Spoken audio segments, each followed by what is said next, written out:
Proseguono a Racalmuto, tra la sede della Fondazione Sciascia e la piazza Umberto, le manifestazioni in occasione dei 30 anni dalla morte di Leonardo Sciascia. Il servizio di Maria Grazia Castellana. Trentennale Sciascia.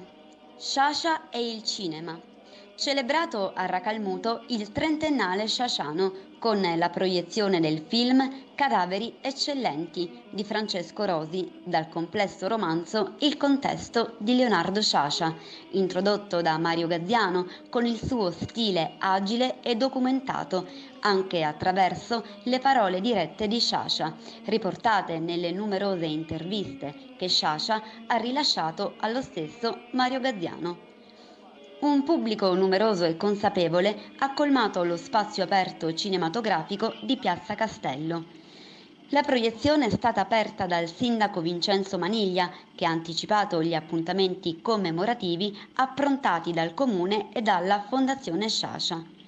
Cadaveri eccellenti è un film del 1976 che amplificò le furiose polemiche che aveva provocato il romanzo di Sciascia pubblicato nel 1971.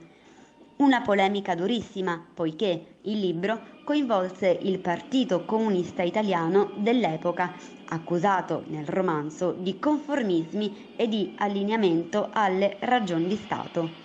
Un grande film inserito tra i 100 film italiani da salvare, tratto da un grande storico romanzo sociale.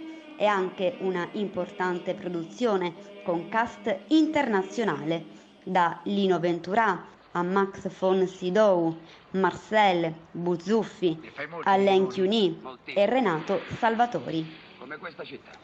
Il contesto, una lezione di narrativa storico-sociale lucida e colta di Leonardo Sciascia e un modello di cinema sociale.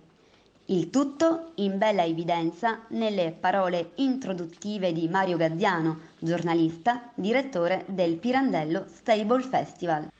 Eri innocente, ti sei fatto 4 anni di carcere ingiustamente. Ne ho fatti 52 di vita ingiustamente. I 4 che ho passato in carcere non mi pesano.